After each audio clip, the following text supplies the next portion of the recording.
2 years she danced in his shadow, cooked for his friends, stitched his medals to his uniform, only to be left alone in a hospital bed while he ran off with a prettier lie named Clara. But death didn't take her. Fate rewound the clock. This time, she didn't beg. He trained. She outranked. She outshone.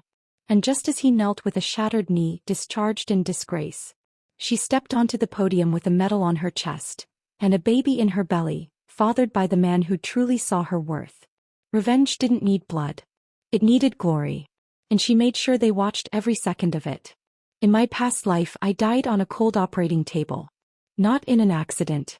Not even from illness. I died because the man I loved gave the order not to save me. Victor Lang, my husband of 4 decades, stood outside the emergency room in a starched military uniform, looking more like a polished officer than a grieving spouse. She signed the DNR, he told the doctor. Why? I never signed a do not resuscitate order. But he did. For me. On my behalf. And they let him. Years of overwork had worn my body down. I collapsed while preparing for his retirement ceremony, hauling crates, coordinating flowers, cooking for 20 of his comrades. And when I fell, clutching my side in pain, Victor didn't panic. He didn't rush to my side. He looked relieved. I remember blinking against the fluorescent lights, waiting for his voice, his touch, anything. But he never came. Instead, as my heart monitor went flat, somewhere in the distance a television broadcast lit up the hallway. Victor was on screen, smiling, composed, his silver hair combed immaculately. Clara Wu stood next to him, glowing in her tailored cheongsam, the crimson sash of a National Arts medal wrapped around her like a ribbon on a gift. They held hands.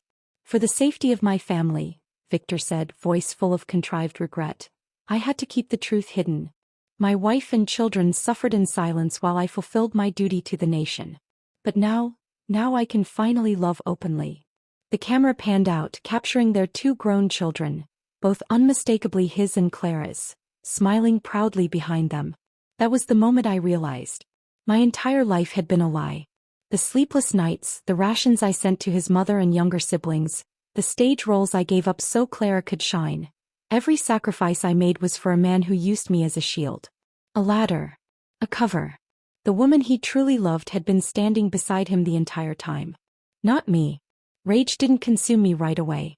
Grief did. A howl tried to rise in my throat, but the white-hot sensation in my chest drowned it out. A violent surge. Like lightning. A crackling, impossible current tore through my soul, and I felt myself snap in half, then splinter into a million pieces. When I opened my eyes again, I was 18. The army base's shared telephone line crackled in my hand. I blinked, my vision blurry. The receiver was warm against my palm, the spiral cord coiled tightly around my wrist like a tether yanking me back from death. Elena. My father's voice, General Raymond Rivers, boomed from the other end of the line, stern and commanding.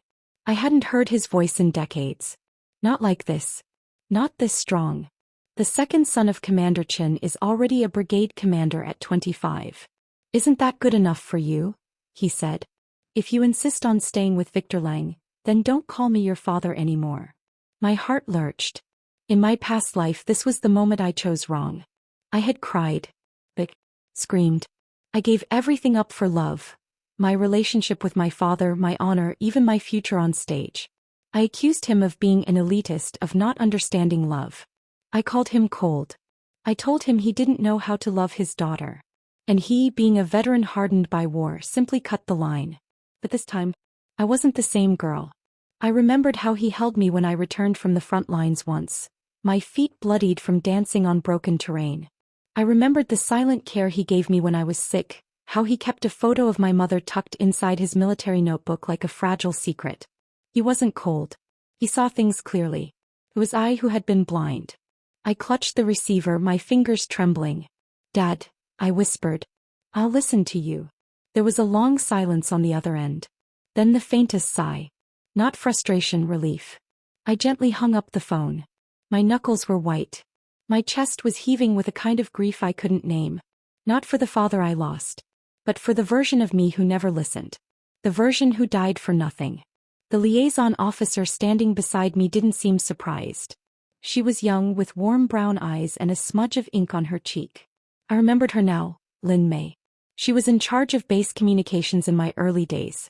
General Rivers still doesn't like Victor, huh? She said softly. Can't blame him. You're his only daughter. No father wants to watch his girl suffer. I smiled weakly. He saw everything. Long before I did. Lin tilted her head. You okay? I nodded. Better than I've been in years. She paused. Well, does this mean you're going to meet the Chen boy? I hesitated for a moment. Chen. In my past life, my father tried so many times to introduce me to him. But I refused. I thought I had found the great love of my life in Victor Lang. I didn't even know Liam well. He and his father transferred bases when we were 10. But I remember he once gave me the larger half of a steamed bun after I'd been punished without lunch. I remember he cried harder than I did when our pet rabbit died in the compound yard. He was quiet, bookish, and always had a runny nose. That sickly little boy grew up to be a brigade commander. Yeah, I said finally, almost surprised by my own voice. Tell my father. I'm willing to meet him. Lin's eyes widened. You mean, Liam Chen?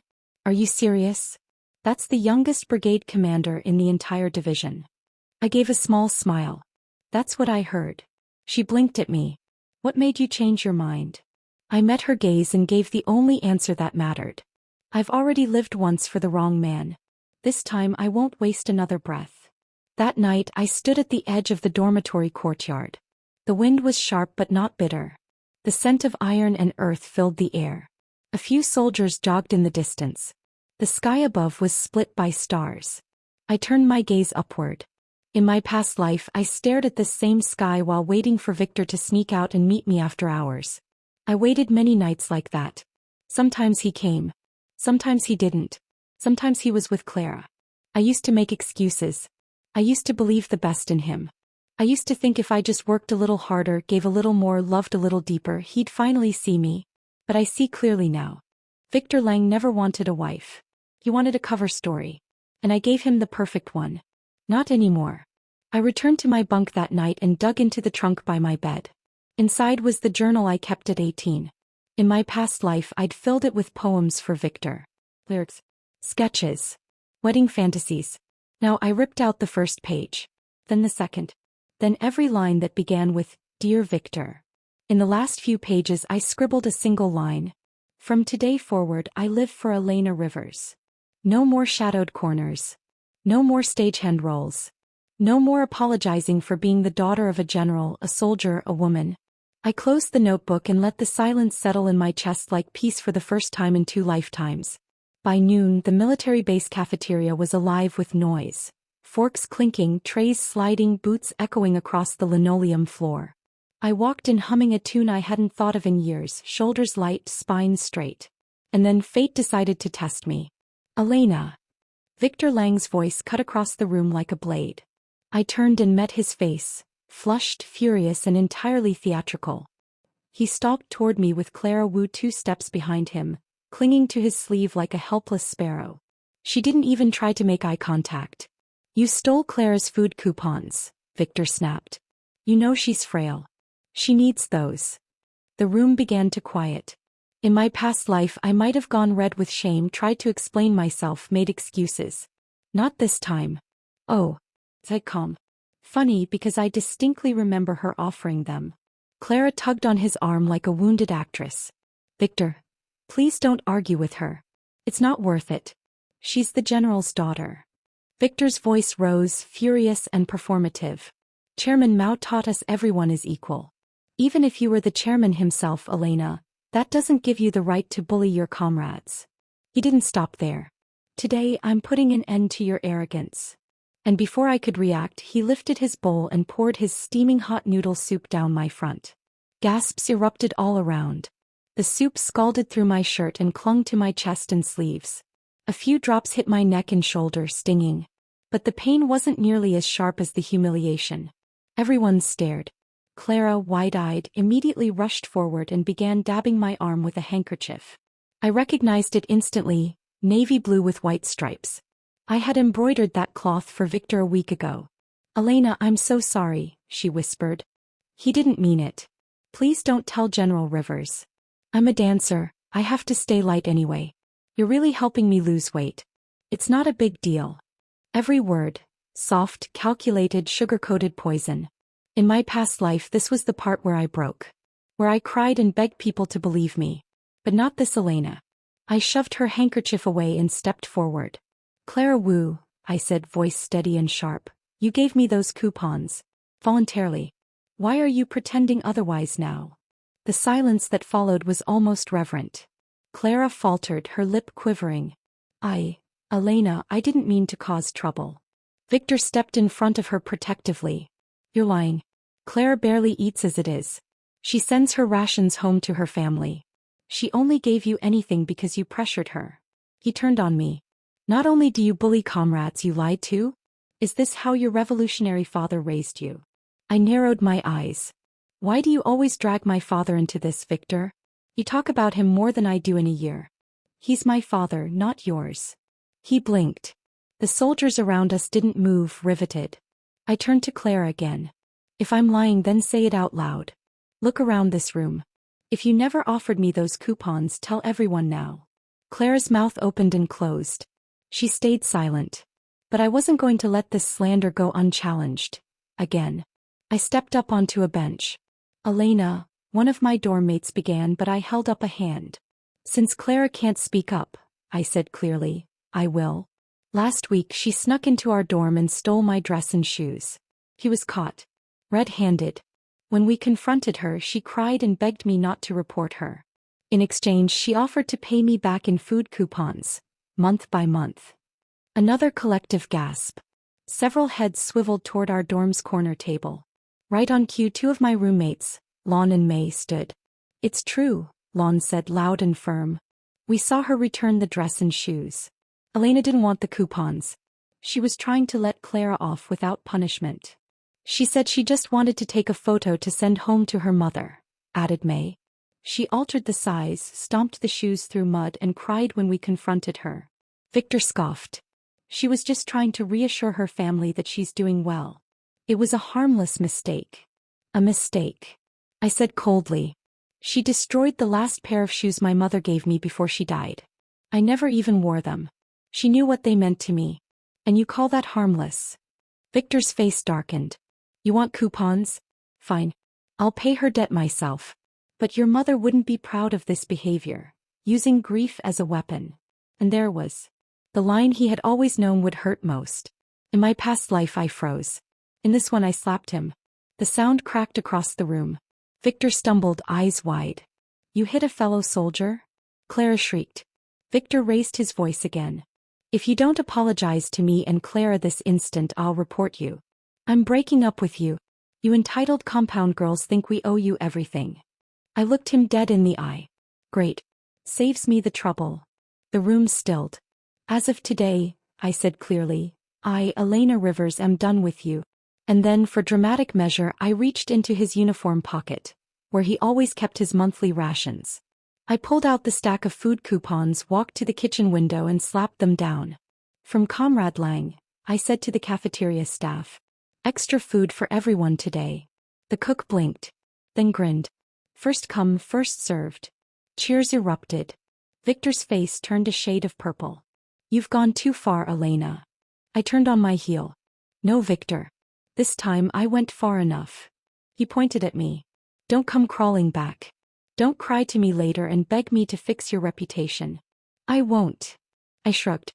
You're not that important. And with that I walked past him.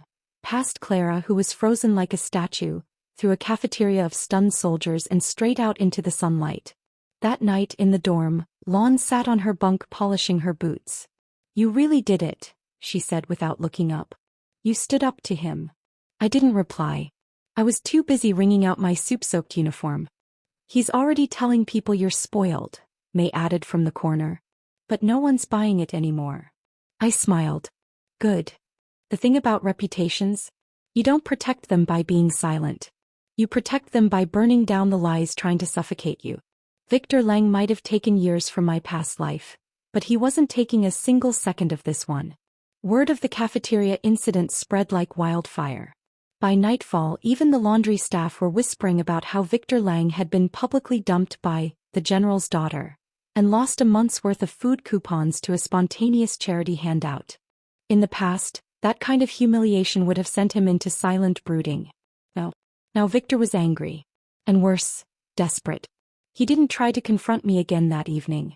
Not in the dorm halls, not in the mess area, not even in the radio room where he once used to linger and accidentally run into me. Victor waited. He waited until the next day's training drills, where fists could be thrown under the guise of technique, and pain could be dismissed as toughening up. It started during close combat pair drills. The sun beat down on the cement, and our breath fogged in the cold morning air as we lined up, boots in formation, hearts thumping. We were supposed to rotate partners, but Victor made sure he was positioned beside me. "Switch," the squad leader barked. Before I could even react, Victor stepped forward and grabbed my wrist. "Guess we're partners again," he said with a thin smile. I should have reported it. I should have refused. But something in me refused to look weak in front of him. Not now, not after I'd finally found my voice. We stepped onto the sparring mat. Around us, others were mid-spar, pushing, flipping, learning technique. But Victor wasn't here to spar. He was here to punish. "You know," he said as we squared up, "your little show yesterday, brave sure, but unnecessary. Still licking your wounds?" I replied coolly. "Oh, Elena," he said with mock affection, "don't pretend this isn't just your way of getting my attention. You want me back so badly, you humiliated yourself." I said nothing. Just raised my fists ready to begin. And then, he lunged. No warning. No stance. No form. Just brute force. I stepped back instinctively, but he caught my elbow and spun me hard. I landed on the mat, but not the way we were trained to. There was no control in his grip, no support in his fall. He let me hit the ground deliberately. I winced but pushed myself back up. "Sloppy," he muttered. "Can't even fall properly. You really think someone like you can lead a unit?" He came at me again. This time he swept my leg and wrenched my arm behind my back, twisting until my shoulder screamed in pain. Gasps erupted nearby. "Victor, that's enough," someone shouted. "Let go." But Victor didn't loosen his grip. He bent low, his voice a hiss in my ear. "You want to embarrass me in front of the entire base? Fine. Let's see how embarrassed you feel when I break you in half." And then he pulled hard. Pain tore through my leg. I screamed. "Elena has to dance." I heard someone shout. "She's a performer. What are you trying to do, cripple her?" "Lang, let her go," the squad leader shouted, already charging forward. But before he could reach us, something else moved faster. A blur of motion. And then Victor was gone. I blinked, the pressure on my joints suddenly released. I gasped, struggling to sit up, and saw Victor sprawled on the ground several feet away, a boot mark smeared across his chest. Towering over him stood a broad-shouldered man, sleeves rolled, jaw tight with fury. "Wimchen, are you proud of yourself?" he said, voice sharp and biting. "You like hurting women smaller than you? That make you feel like a man?" Victor scrambled to his feet, red-faced. "What's your problem?" "We were sparring." "That wasn't sparring. That was assault." Liam turned to the others, voice loud and clear. "Any soldier who lays hands on a fellow comrade like that doesn't belong on this field." The surrounding crowd, previously silent, erupted into murmurs of agreement. Victor's pride wouldn't let him back down. "You want to fight?" he barked, puffing his chest. "Let's go. Man to man." Liam didn't even flinch. "Gladly." They squared off. I tried to sit up. "Someone help me, Lon maybe." My leg throbbed. My shoulder ached. But I wasn't missing this. Victor charged first, wild and reckless. Liam sidestepped with ease. Another strike. Another dodge. Then, without ceremony, Liam grabbed Victor's collar, swept his legs out from under him, and sent him flying, directly into the mud pit near the field edge. A loud splash. Laughter exploded across the training ground. A few soldiers clapped. Someone even whistled. Victor rose, caked in wet earth, hair dripping. His ego had taken more damage than his body. "Report this, I dare you," Liam said, brushing dirt from his sleeve. "And I'll file my own complaint, with footage. I have witnesses. All of them." Victor looked around. No one came to his defense. Not even Clara, who stood yards away, clutching her canteen like a safety blanket. Liam turned and walked straight toward me. For a moment, everything around us faded. The sun, the chatter, the smell of mud and sweat. He crouched beside me and extended a hand. "Elena Rivers," he said. "You all right?" I stared at him. He looked different. Gone was the thin, runny-nosed boy I remembered from our childhood in the compound. In his place was a commander. A protector. Someone who had just flung my ex-fiancé like a sack of rotten potatoes. I took his hand. His palm was warm, rough with calluses. He helped me stand, gently dusting off my uniform. "You really don't pull your punches," I said, trying to disguise my racing heart. He gave a faint smile. He had it coming. "Don't tell me you went through officer school just to be my personal bodyguard." "I didn't," he said. "But it's a pretty nice bonus." I laughed. More from the shock than the joke. He paused, then added softly, "I'm glad you remembered me. I never forgot you." That wasn't a line. It was the truth. Even in my past life, long after he'd transferred away, I remembered the boy who once saved half his dumpling to share with me. The boy who cried harder than I did when our pet rabbit died. The boy who never got to grow up because he died young, in a campaign he never should have been deployed to. But now he was here. Alive. Strong. Standing between me and the man who nearly broke me.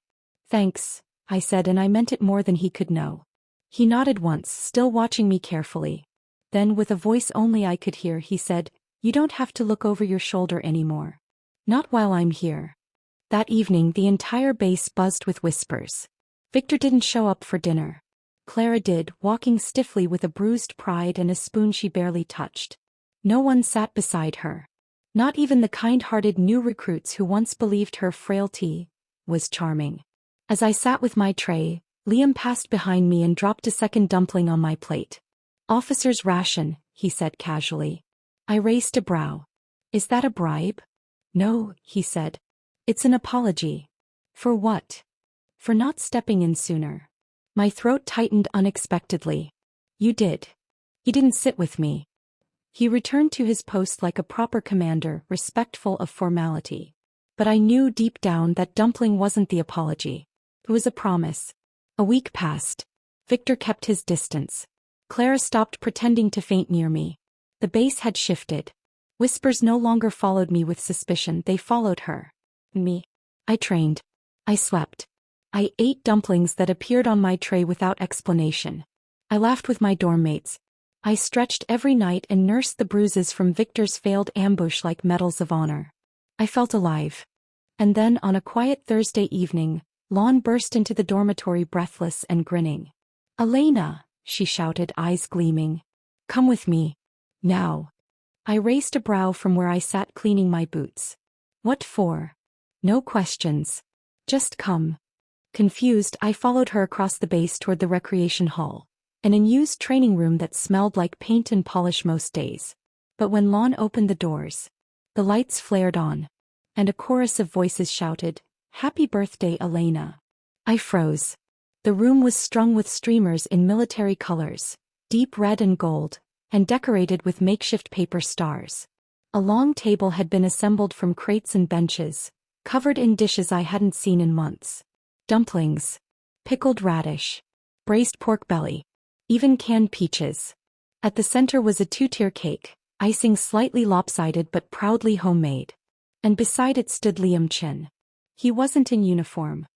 He wore a white button-down with his sleeves rolled and a sheepish smile on his face. I'd never seen him look more disarming or more determined.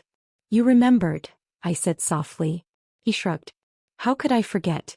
You used to make such a fuss about birthdays when we were kids."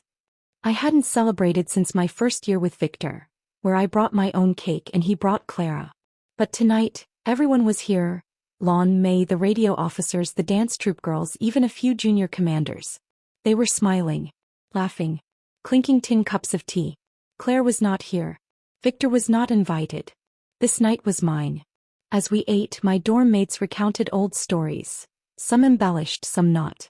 We laughed about our training injuries and impersonated the squad leader. Someone tried to teach the dance troupe how to salute with noodles in their mouths. And just when I thought it couldn't get more absurdly perfect, Liam stood and cleared his throat. He held a box, plain brown, no ribbon. "I was going to wait," he said, glancing at me. "But then I realized I've already waited years." He walked around the table, stopping in front of me. Elena Rivers, he said formally, opening the box. Inside, nestled in cotton, were 2 gold wedding rings. Heavy, thought. Designed not for elegance but for durability. Just like us. I filed our marriage application the day after you threw soup at your ex, Liam said with a smirk. The room erupted in laughter. He knelt, proper military style, one knee grounded, posture flawless. I request permission to marry you. There was no grand speech. No flowers. No music. Just his sincerity. His strength. His timing. I reached down and tilted his chin up. I grant it. Cheers broke out. Someone tossed a napkin in the air. May screamed. Lon sobbed. Liam grinned, slipped the ring on my finger and saluted me. And then, right as I leaned down to kiss his cheek, the front door slammed open. Victor Lang stood at the threshold, panting, eyes wide and furious. Behind him trailed Clara and a few confused young soldiers who must have been dragged along for the spectacle. Sophie, he snapped. I turned slowly. I go by Elena now, I said. His jaw tightened. Come outside. I need to talk to you. A few of my friends rose instinctively, ready to escort him out. I raised a hand. If you have something to say, Victor, say it here. He hesitated. Then squared his shoulders. You don't want to save face? Fine. He stormed in and jabbed a finger at the cake. This whole thing is just to make me jealous, isn't it? The room went dead silent. Men and women in a room, he sneered. Shrieking. Laughing. In the dark. You've really let yourself go. Is that your problem? Lon snapped. Victor ignored her. Clara told me. You've been flaunting this relationship to get back at me. She's your ex, Clara added with venomous sweetness. Not a war trophy. I stood slowly. It's my birthday. Victor blinked. What? I smiled. You barged in here, insulted my fiancé, accused me of trying to seduce you, and forgot one important detail. Today's my birthday. His face twitched. You never told me. I did. 4 years in a row. You brought Claire every time. First year she shoved my face into the cake. You laughed. Gasps echoed around the room. Victor's mouth opened. Nothing came out. You don't get to show up now, I continued, and pretend you ever celebrated me. One of the junior officers stood. Sir, with respect, you weren't invited. This is a private gathering. Victor didn't move. So Liam did. He stepped forward, standing slightly in front of me. Any more interruptions, he said calmly, and I'll consider it harassment. Victor looked at him, then at the cake. Then he reached out to knock it over. My friends moved faster. 4 hands grabbed him at once. Don't you dare, May hissed. You're insane, Lon added. She's happy. For once. Let her be. Victor's fury began to slip into something else. Fear. He stepped back, breathing hard. Elena, he said. You've fallen this far? I walked up to him slowly and leaned in. You're right, I whispered. I've fallen right out of your reach. He flinched. And I turned back to Liam, my ring glittering under the light, my friends clapping again, my name echoing in laughter and joy. Victor never got to say another word. Clara yanked his sleeve and pulled him out the door, muttering something about protocol and not worth it. The door closed. And Liam handed me a lighter. Make a wish, he said softly. I looked at him. At the cake. At the room full of warmth. I already got it. I should have known Victor wouldn't take the hint. A normal man might have retreated after being publicly humiliated on a training field, flung into a mud pit, slapped in a cafeteria and thrown out of a birthday party. But not Victor Lang. Victor had one fatal flaw. He believed every rejection was an invitation in disguise. So when I walked across the base the next morning to submit my unit leadership nomination papers, I wasn't surprised to find him waiting by the logistics gate. His uniform was spotless, hair slicked back, and he held a file in his hand as if he had real business here. I walked right past him. Elena, he said sharply. I didn't stop. Elena, he said again, voice lower, more urgent. I'm busy, I replied, not slowing. I need 5 minutes, he insisted, stepping in front of me. Then you'll need 4 more than I'm willing to give. Elena, I'm serious. So am I. His eyes flared. It's about your nomination. That made me pause. I didn't turn around. What about it? He stepped closer. You need to withdraw. I laughed. Actually laughed. And why would I do that? He straightened his spine. Because you're not ready. And because it's making things difficult. Difficult for who? For Clara, he said. She's been under a lot of stress. You know, she's been trying for that position too. She's having headaches, dizzy spells, she hasn't eaten properly. I turned around fully. Victor. Stop. He blinked. Do you hear yourself? I said. You're asking me to give up a leadership role that I earned, again, so Clara can be more comfortable? She's not just anyone, he said, tone softening. She's been under pressure. People talk. If you get the promotion now, it'll look like you're trying to humiliate her after all this. Just let it go. You're right, I said with a nod. His shoulders relaxed slightly. I'm absolutely trying to humiliate her. He stiffened. And you, I added. So congratulations. It's working. Elena. No, I said, voice sharpening. Not this time. I gave up the lead dancer position for Clara once. I gave up the troop leader nomination because you said my mother-in-law needed care. I gave up everything because I loved you. And you took every inch of me until there was nothing left. Victor flinched. You told me I couldn't perform because being lifted on stage by another man would dishonor you. But when Clara was hoisted in front of a crowd, you clapped louder than anyone. You told me we couldn't afford to have children, and now I know you meant you couldn't, not us. He looked away. Elena. Don't say my name like that. His voice cracked. I'm just asking for one thing. One small thing. Then I'm just saying no. Loudly. The silence stretched between us. Then, as if grasping for a final lifeline, he said, You think Liam really cares about your future? About your career? Men like him don't want strong wives. They want trophies. Sooner or later you'll step down for him too. I smiled sweetly. That's funny. Because Liam filed my promotion paperwork himself this morning. Victor went pale. You're lying. I stepped aside. Then keep watching. 2 hours later, the entire base was assembled on the southern parade field. Morning fog still curled around the tents, but the mood was electric. The commander stood on the platform holding a clipboard. 3 candidates are being considered for the new leadership post in Unit 05, he announced. All of them have been thoroughly vetted. But before final selections are made, we'll hear directly from each nominee. My name was called second. As I stepped onto the platform, I could feel every eye on me, including Clara's, who stood near the back, biting her thumbnail like it might save her. Victor stood off to the side, stiff with fury. I took the mic. I joined this base as a performer, I began. I was placed in the cultural unit out of consideration for my father, a general who believed I belonged somewhere safe. A few older officers nodded knowingly. But the truth is, I was never meant to be in the background. I was never made to dance behind others or play second to those with louder voices. I'm a soldier. I've trained. I've bled. And I've been told again and again to sit down so someone else can rise. I looked straight at Victor. But not anymore. Scattered applause broke out. I want to lead Unit 05 not because I crave the spotlight, but because I'm finally ready to stop hiding behind someone else's. Louder applause followed. The commander gave a single approving nod as I stepped down. Just as he was preparing to announce the final vote, a loud voice rang out from the back of the field. I object. Victor. He marched forward, clipboard in hand, face red. I request to speak to the council. I have concerns regarding favoritism.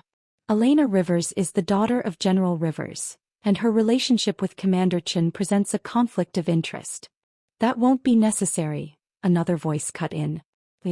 He strode up the stage steps like he owned them, pulling a document from his jacket. He handed it to the commander, then turned to the crowd. Since everyone's gathered, Liam said, let me clarify something. I'm not Elena's superior. I'm not her handler. And I'm not using my rank to influence her career. He turned toward Victor.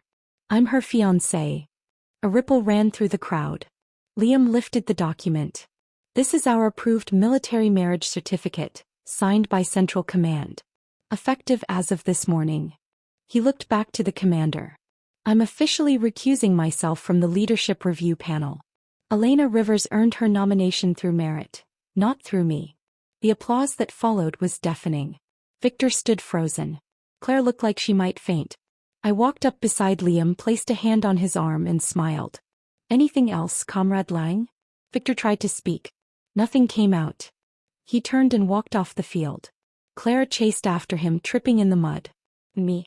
I stood there in front of the entire base, engaged, nominated, and finally free. Later that night, Liam found me on the barracks steps, nursing a warm cup of tea. You handled him well, he said, sitting beside me. I didn't even punch him this time, I replied. That's growth. He chuckled. Think he'll stop now? No. But I don't care anymore. We sat in comfortable silence.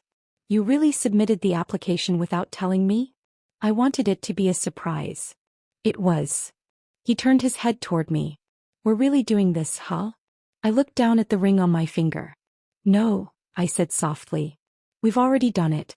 We've just been waiting for the world to catch up. I had seen battle once in my past life. Not with guns or grenades, but in the quiet, bloody way a woman dies while living for someone else.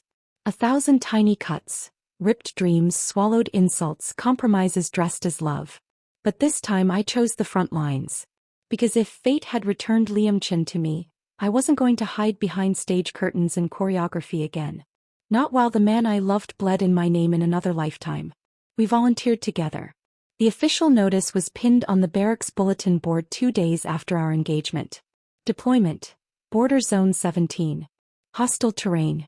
Critical movement anticipated. 2 slots available for command-grade officers. I was told not to go. She's General Rivers' daughter, some whispered. She should stay safe. She's just a cultural officer. She just got engaged, why take the risk? But my father didn't stop me. When I walked into his office and placed my hand on the request form, he stared at it for a long time. Then finally he picked up the pen and signed. You truly are my daughter, he said. If you win, I'll be waiting at home. If you fall, his voice caught, I'll bring you back myself. Zone 17 was colder than the maps suggested. Jagged hills carved the horizon, and wind howled through barbed wire fencing like wolves in the dark. We arrived under moonlight, boots crunching over frozen earth, helmets heavy on our heads. Liam was assigned forward field strategy. I was placed in charge of tactical coordination, a temporary command post housed in a hollowed-out radio tent with half-broken antennae and 2 working field medics. It wasn't glamorous, but it was the beating heart of the base. Within a week, I knew every route, every supply line, and every delay in the signal towers. I drafted rescue paths with red chalk, moved backup rations through tunnels, and stood on crates shouting orders louder than men twice my size. Liam dropped by the tent one night, mud on his boots and a thermos in his hand. You've got 5 seconds to drink this before I start forcing it down your throat.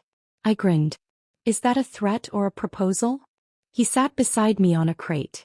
I already proposed. You said yes. Now I get to bully you into staying warm. The tea inside was strong and bitter, but it loosened the knot in my chest.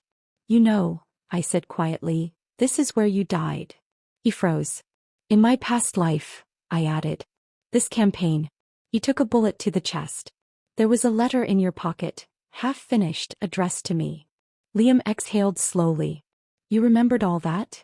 I lived it. He set the thermos down and reached for my hand. Then let's rewrite it. Together. On the 11th day of deployment, the ambush came.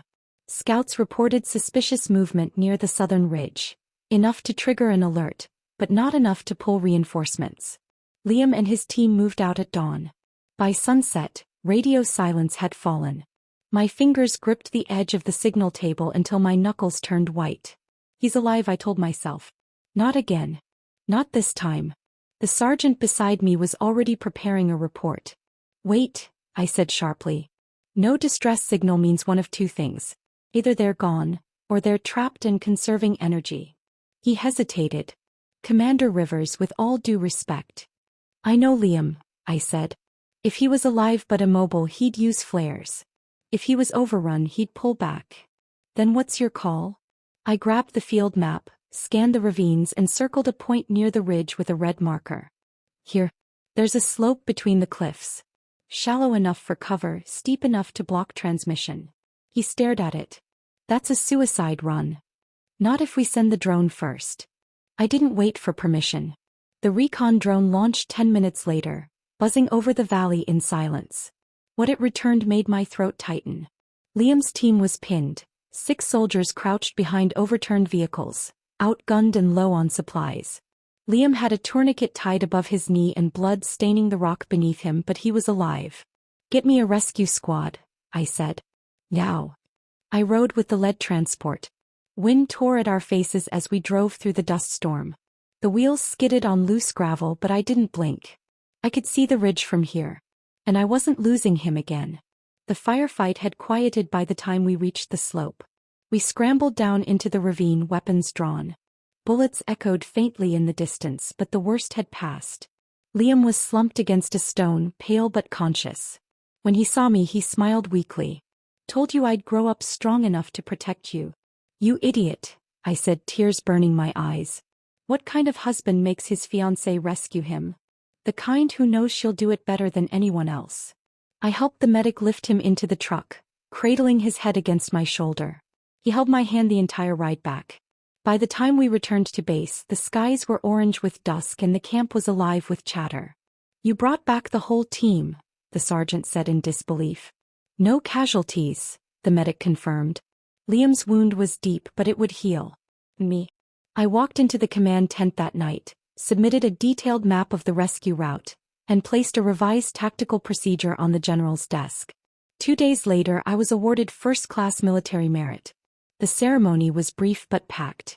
The performance troupe opened with a patriotic song, and for the first time since I was 18 I stood not behind the curtain, but in front of it. The lights blazed across my face as I stepped onto the stage, uniform pressed, medals gleaming. From the back row, Liam stood clapping, a crutch under one arm and a grin that melted every bruise in my heart. The crowd roared as my name was announced. Elena Rivers for tactical excellence and frontline leadership, recipient of the Hero's Medal. I bowed. It was the same stage Clara Wu once stood on while Victor clapped for her like she was the sun. But tonight the lights were mine. After the ceremony, the banquet began. The girls from my old dorm crowded around, teasing and giggling. "Elena, look at you. Our squad leader could never." "Forget dancer. You're battlefield royalty now." Lon handed me a dumpling. "We saved you the biggest one." "Hero's privilege." May elbowed her. "Also because Liam bribed the chef." I laughed and turned toward him. Liam was seated nearby, his leg wrapped, his posture relaxed. He raised his cup in my direction. "To rewriting fate," he mouthed. I raced mine back. "To finally becoming the woman I was never allowed to be." You'd think people like Clara Wu and Victor Lang would learn when to quit. But some people don't fall until they trip over their own lies. The medal ceremony had barely ended when whispers began trickling across the base. Whispers that started in the locker rooms, floated through the cafeteria, and landed squarely in the inbox of the disciplinary committee. The whispers had one name. Apparently, a sergeant had stumbled across her credentials during a standard background review. Her medical exemptions, academic claims, and previous unit assignments. None of it quite added up. "I heard she forged her college transcripts," Lon muttered during lunch. "I heard she faked a knee injury to skip field exams," May added. "She got into the base's cultural division under a false recommendation," someone else said. I didn't comment. I didn't have to. Because truth has a nasty habit of surfacing when the liars get lazy. And Clara had gotten very, very lazy. A week after my award ceremony, a notice was posted on the board outside the main hall. An internal investigation had been launched against Officer Clara Wu. She was suspended from duty pending review. Victor's name wasn't on the notice, but his silence spoke louder than paper ever could. I saw him that afternoon. He was limping, barely, and yelling at a transport driver near the training grounds. "You call this brake maintenance?" he barked, voice wild. "This is garbage." I didn't think much of it. Until 20 minutes later I heard the crash. A malfunction during terrain testing. Victor's Jeep had flipped into a trench after the brakes gave out. He survived, but his knee was shattered. By sunset he was transferred to the base medical center and placed under permanent non-combat status. Just like that, the man who once sneered at my physical fitness test was removed from active service. I visited the hallway once. Not for him, but because my unit's medical logs had to be submitted to the same wing. I passed his room. He looked like a shell. No uniform, no medals, no Clara at his bedside. Just Victor Lang, the once golden son of the South Command, now reduced to paperwork and painkillers. He didn't look up when I passed. I didn't stop. Clara, meanwhile, was unraveling at record speed. They called her in for questioning 3 days later. I watched from the window of the admin office as she stood outside, wringing her hands. When she caught sight of me, she rushed over. "Elena," she said breathlessly. "Please, I didn't mean any harm. Those papers were they were adjusted. So, everyone does it. Everyone lies on government documents?" I said, eyebrow raised. "I didn't lie," she snapped. "I just needed a head start. You had everything handed to you. Your father's a general. And yours was a banker who donated to every military fund within 100 miles, I interrupted. "Save the excuses. You're doing this to me," she hissed. "You've always hated me." "I don't hate you, Clara." She flinched. "I don't think about you at all." Her lip quivered. "The problem is," I continued, "you think everyone owes you forgiveness. But all you ever did was cheat, lie, and take credit for work you never did. And now that it's falling apart, you're scrambling to blame everyone but yourself. I made one mistake." "No, you made 100. And the only difference now is, someone finally noticed." Before she could answer, the investigation officer called her name. She turned without another word. I never saw her on base again. A week later, both Clara and Victor were formally discharged. Victor on a medical exemption. Clara under administrative expulsion. The notice was pinned below my hero's medal citation on the board. No one laughed. No one jeered. Everyone just read and nodded. It was justice. Quiet and simple. Exactly the way I wanted it. I thought that would be the end of the story. But life had one more surprise for me. It started with nausea. I chalked it up to fatigue at first. Maybe dehydration or the change in altitude during our post-deployment drills. Then came the dizziness. The strange cravings. The emotional swings. The final clue was when May handed me a boiled egg and I nearly cried from joy. "You're weird," she said. "No, I'm just hungry," I mumbled, then threw up in the bathroom 20 minutes later. I didn't tell Liam right away. Instead, I snuck out on a weekend pass and visited the base medical center. The nurse smiled at the results. "Congratulations, Commander Rivers. You're 7 weeks pregnant." I stared at her. 7. Would have been just after you returned from the ridge. My heart slammed into my ribs. The ridge. The rescue. The night Liam brought me tea and whispered that we were rewriting fate. Apparently we'd rewritten a lot more than that. I walked along the base trail that evening, the soft hum of dusk surrounding me, hand pressed against my abdomen. Life. Inside me. My second life had already bloomed from the ashes of the first. And now a third was blooming inside me. This time I would not give anything up. Not for a man. Not for a medal. Not for a tradition that told me women must sacrifice to be loved. I didn't need to choose between power and peace. I had both.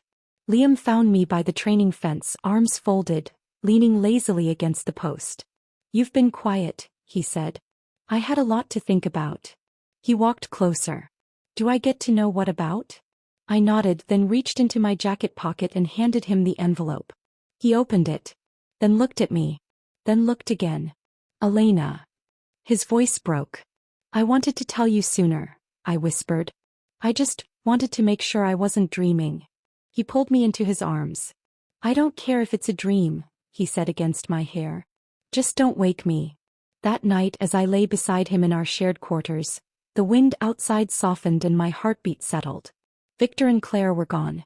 My name was spoken with honor. My body was carrying the future. And for once in my life, no one could take it from me. I gave birth on a Tuesday morning just after the sun rose. The window of the base clinic was open, and the scent of dew and wild grass drifted in. Outside, birds were chirping. Inside, the nurses were shouting at Liam to please wait outside, and Liam was, unsurprisingly, arguing that he had led military offensives, so surely he could stand next to his wife in labor. The doctor didn't even look up. "Commander or not," she said firmly, "your wife is pushing out a human being. Kindly take your dramatics outside." He did barely. I didn't scream. Not because it didn't hurt, but because this pain wasn't suffering. This was creation. This was beginning.